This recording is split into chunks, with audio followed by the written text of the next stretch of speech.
Subscribe कीजिए दोस्तों हमारे चैनल को। नोटिफिकेशन पाने के लिए बेल आइकन को प्रेस कीजिए। नमस्कार। अपन समास पढ़ रहे थे। समाज में अपन ने पढ़ा है षष्ठी तत्पुरुष समास तक पढ़ लिया। आज पढ़ते हैं सप्तमी तत्पुरुष समास। सप्तमी तत्पुरुष समास में भी जैसे अपन ने द्वितीय तृतीय चतुर्थी पंचमी षष्ठी में जो शब्द याद रखे थे, उन्हीं सब उस जैसे शब्दों को ही अपन देखते हुए सप्तमी तत्पुरुष समास को पहचानेंगे। इसमें कहा गया है, अगर सप्तमी प्रथम पद में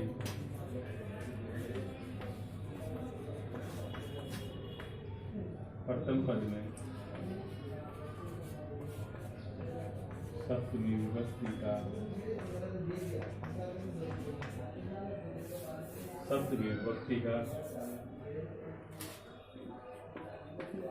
उत्तर पद में स्थित सोंड आदि शब्दों के साथ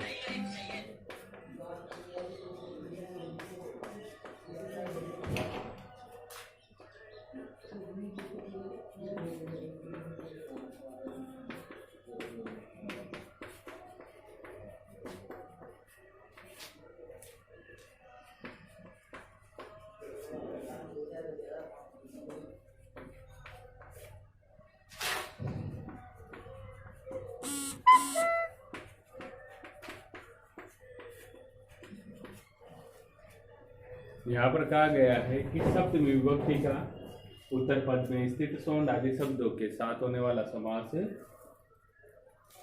इसमें कहा गया है कि सप्तमी विभक्ति का उत्तर पद में स्थित सोंड आदि शब्द, यानी जो यहाँ पर जो शब्द है सोंड, इसके समान और भी शब्द है, उनके साथ होने वाला समास सप्तमी तत्पुरुष समास कहलाएगा। अब इस सोंड में कौन कौन से शब्द आते हैं अपन उदाहरणों में देखते हैं। जैसे पहला है अक्षेषु सोंड। पहला जो सोंड गाय है अक्षेषु सोंड है।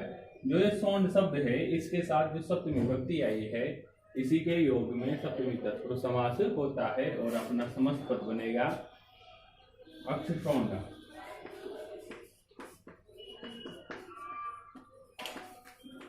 ये अपना समस्त पद है, ये अपना समास विग्रह है। इसके साथ अध्ययन निपुणः,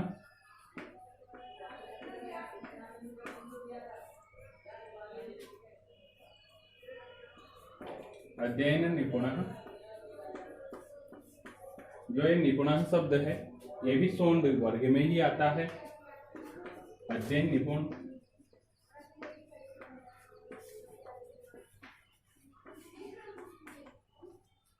अध्ययन निपुण। पूजा नाम कुशलः,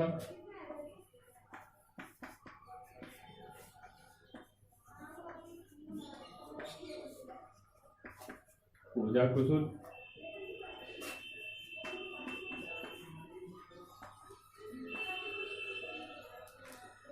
पूजा कुशल। वाचिपटु, वाक्पटु। ये इसके महत्वपूर्ण उदाहरण है। ये शब्द आपको याद होने चाहिए। पीछे वाले शब्द पटु, कुशल, निपुण, सोंड, इन शब्दों के साथ अगर सप्तमी विभक्ति का प्रयोग हो रहा है तो फिर वहां पर सप्तमी तत्पुरुष समास हो। ये शब्द अपने समस्त पद में भी है। अगर समस्त पद में ये शब्द हो रहे हैं तो फिर आगे जो संज्ञा है, जो नाम है, उसमें सप्तमी विभक्ति लगा करके अपन इसका समास विग्रह करते हैं। इन्हें नोट कीजिए। अपने जो तत्पुरुष समास थे उसमें वेदीकरण भाग पूरा हो गया है। इसके बाद में समानाधिकरण आता है। समानाधिकरण में सबसे पहले पढ़ते अपन कर्मधारय समास को, फिर इसके बाद में द्विगु समास को पढ़ेंगे।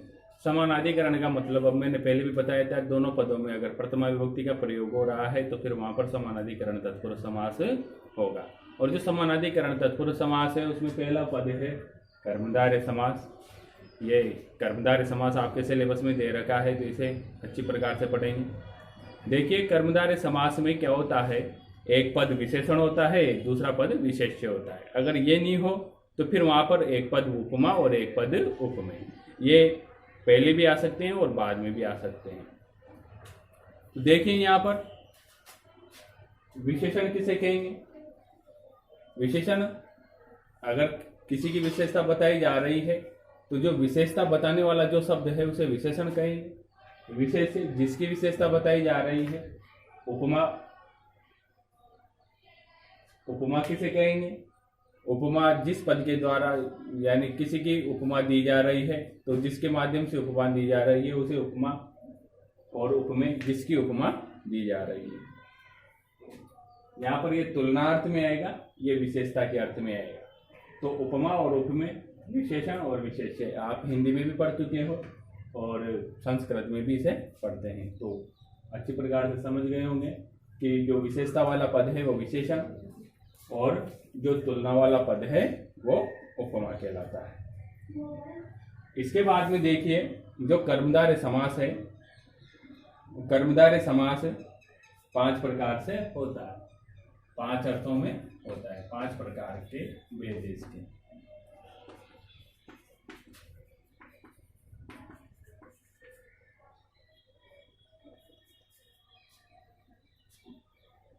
विशेषण, विशेष्य और उपमा उपमेय के बाद में अपन पढ़ते हैं पूरे 5 प्रकार के भेद। इन 5 प्रकारों के भेदों में कौन कौन से भेद है वो क्रमशः अध्ययन करेंगे। इसे नोट कीजिए परिभाषा को।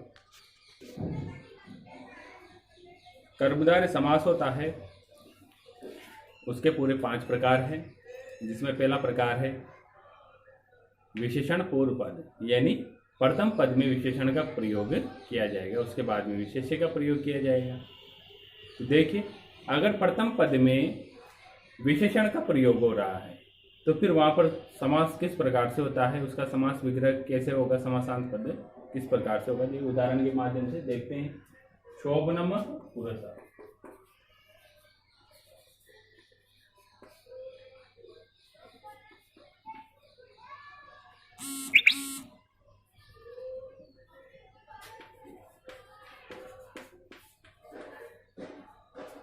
जो पुरुष शोभायमान होता है उसे शोभनम पुरुष बोलते हैं।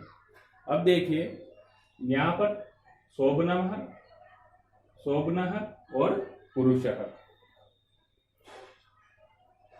तो अब यहाँ पर जो शोभन है ये विशेष्य है, विशेषण है, और ये विशेष्य है, क्योंकि यहाँ पर पुरुष की विशेषता बताई जा रही है शोभन शब्द के द्वारा। तो शोभन शब्द विशेषण और पुरुषः विशेष्य। तो यहाँ पर देखिए, एक शोभन के लिए एक शब्द का प्रयोग करते हैं सह, आपने पढ़ा होगा वहां पर सह, इस शब्द का प्रयोग करते हैं। तो जब समास पद बनाएंगे, समास पद बनाएंगे तब शोभन के लिए स और पुरुष के लिए पुरुष, सु पुरुषः।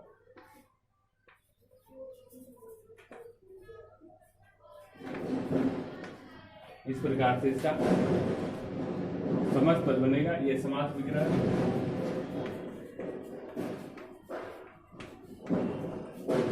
पहचानो कि कैसे, दोनों पदों में प्रथमा विभक्ति दे रखी होगी, साथ में आप विशेषण विशेष्य को अच्छे प्रकार से जानते हो, या तो विशेषण होगा या फिर अपना उपमा और उपमेय होगा।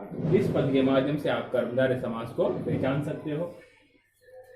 कातरः पुरुषः,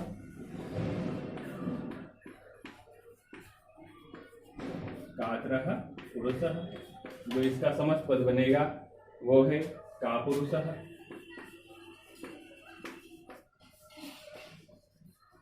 इसके बाद में आप देखो कुत्सिंसका,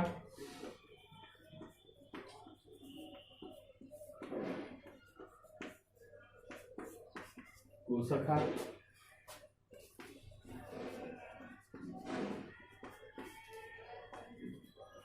कुत्सिंसकः, किंसका।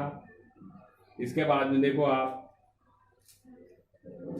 महाश्च असो व्याकरणः। महाश्च असो व्याकरण। व्याकरण में जो महान है जो व्याकरण में। तो अब यहाँ पर देखिए व्याकरण विशेष्य है और महाश्च महान शब्द विशेषण है अपना, तो महा व्याकरण है।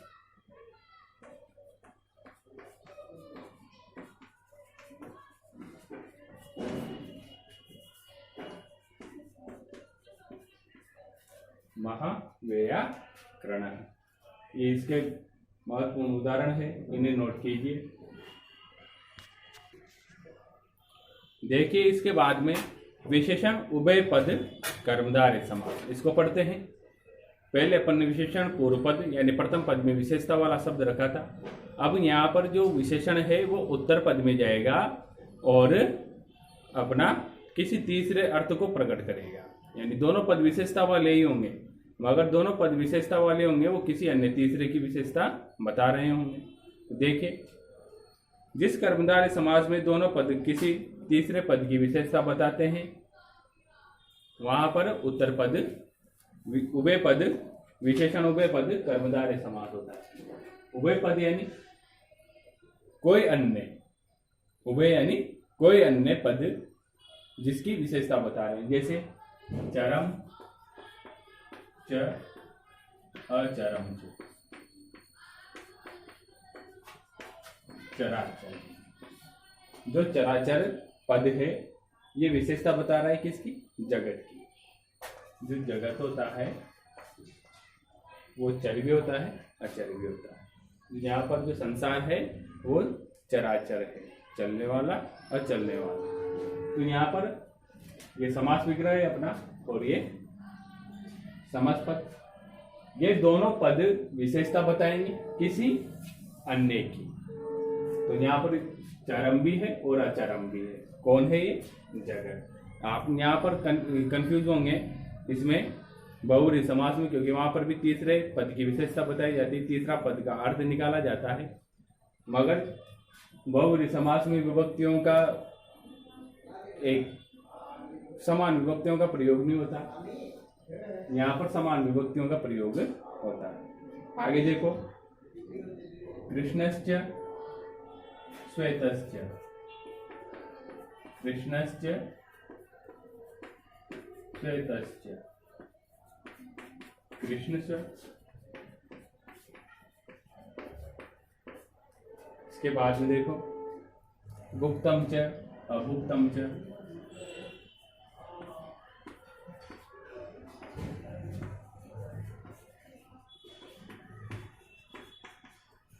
गुप्ताभुक्त,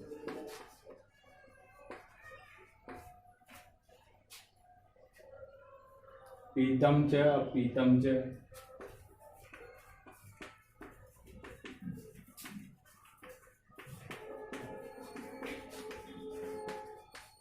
पीतापीत,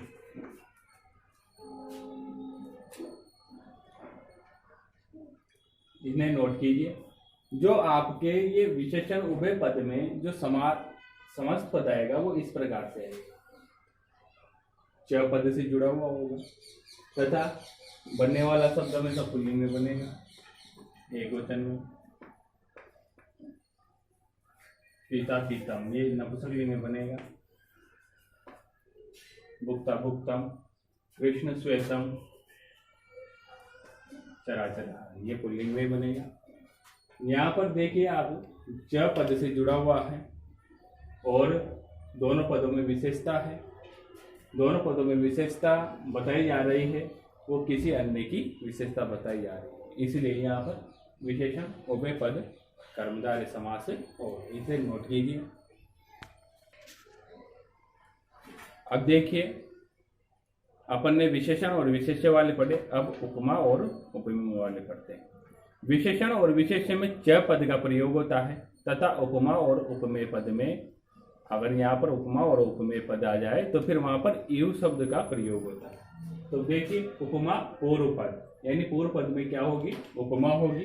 जैसे चंद्र चंद्र इव मुखम। जो ये इव है अगर ये मध्य में आता है दोनों के मध्य में तो फिर वहां पर उपमा पूर्व पद तत्पुरुष समास होगा। चंद्रमुखम बनने वाला शब्द नपुंसक लिंग में बनेगा। देखिए चंद्र एवं मुखम, अगर वहां पर आपके आ जाए चंद्र मुखम का समस्त समास विग्रह कीजिए तो फिर जो यहाँ पर चंद्र और मुख है इसके बीच में इव शब्द लगा करके इव अवयव लगा करके इसका समास विग्रह किया जाता है। इसके अन्य उदाहरण है चंद्र वदनम, चंद्र वदनम, चंद्र इव वदनम, चंद्र वदनम। और एक और उदाहरण ले लेते हैं अपन, कमल इव नयनम, कमल इव नयनम, कमल नयनम। इस प्रकार के अगर उदाहरण मिलते हैं आपको तो फिर वहां पर उपमा पूर्व पद कर्मधारय समास होगा। आप सीधे भी लगा सकते हो कर्मधारय समास, इन्हें नोट कीजिए। अब देखिए उपमा उत्तर पद पढ़ रहे हैं तो यानी पूर्व पद में पहले पढ़ लिया था, अब उत्तर पद में उपमा को पढ़ेंगे, यानी पहले उपमेय आएगा फिर उसके बाद में उपमा आएगा। अगर इस प्रकार से अगर कोई उदाहरण आता है तो फिर वहां पर जैसे अपन ने पहले बीच में यु का प्रयोग किया था समास विग्रह में, तो फिर वहां पर अब यहाँ पर जो उपमेय उपमा उत्तर पद है उसमें यु का प्रयोग अंतिम पद में करेंगे। जैसे पुरुषः सिंहः इव। अब ये यहाँ पर देखिए आप, जो पुरुष है ये उपमेय है और सिंह के समान पुरुष, तो पुरुष की उपमा किससे की गई? सिंह से। उपमा मतलब होता है तुलना करना, यानी तुलना में उसी के समान बताया जाता है। भाई विशेषता तो उसके समान उसके जैसा है, लेकिन उपमा में क्या होता है उसी के समान ही बता दिया जाता है। यानी पुरुष को किसके समान बता दिया? सिंह के समान, या तो सिंह बोलो या फिर पुरुष कहो। अब आप इसे तो सिंह पुरुष, सिंह पुरुष। कर कमलम इव, कर कमलम इव,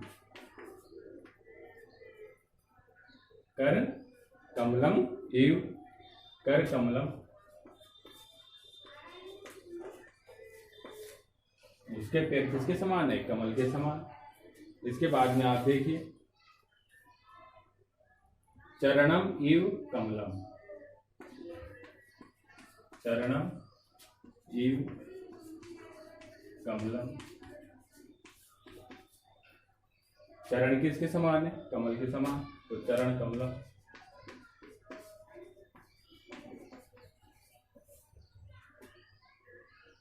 चरण कमलम।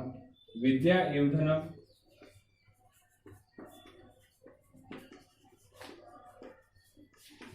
विद्याधनम। यहाँ पर विद्याधन के समान बताई गई है, इन्हें नोट कीजिए।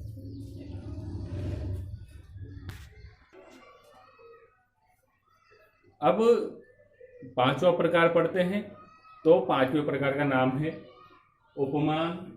उपमा समान धर्म कर्मधारय समास। समान धर्म, समान धर्म का मतलब उपमेय और उपमा। जैसे उपमेय की तुलना किसी से की गई है तो वो उसी के समान होना चाहिए। जैसे आपने एक शब्द सुना होगा घनश्याम, घनश्याम। घन बोलते हैं बादल को और श्याम बोलते हैं काले वर्ण को। तो आपने देखा होगा कि जो बादल होते हैं वो कैसे होते हैं?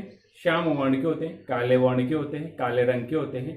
तो यहाँ पर जो बादलों की उपमा की गई है श्याम शब्द से, वो उसी के समान है, काले वर्ण का ही है। बादल भी काले होते हैं और वो भी काले होते हैं, मगर यहाँ पर उसे और अधिक प्रभावी और अधिक सुंदर शब्द बनाने के लिए, बादलों को सुंदर शब्द बनाने के लिए यहाँ पर श्याम वर्ण की उससे तुलना की गई है।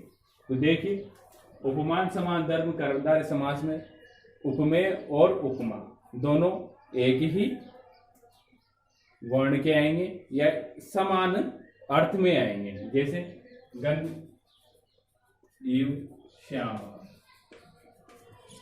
घन इव श्याम, घन श्याम।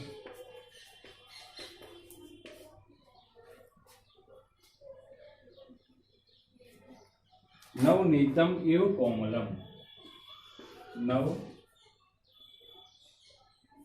नीतम इव कोमलम।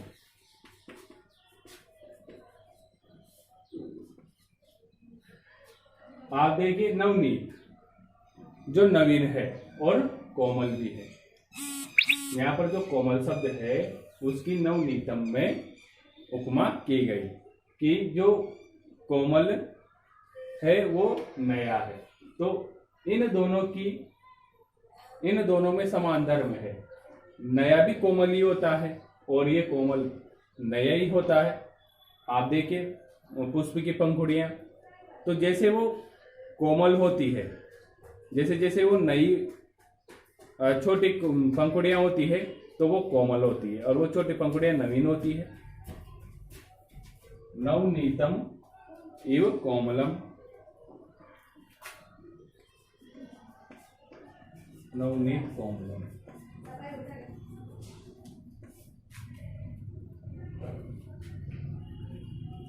वज्र इव कठोरम,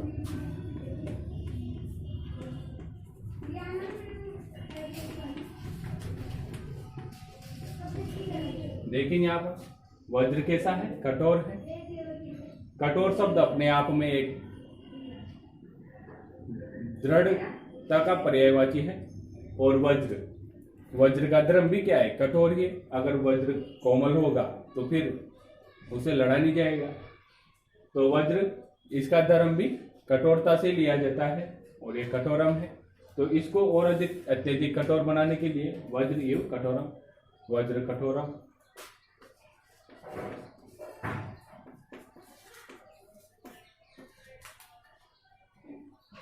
यह अपना समान धर्म कर्मधारय समास है, इन्हें नोट कीजिए।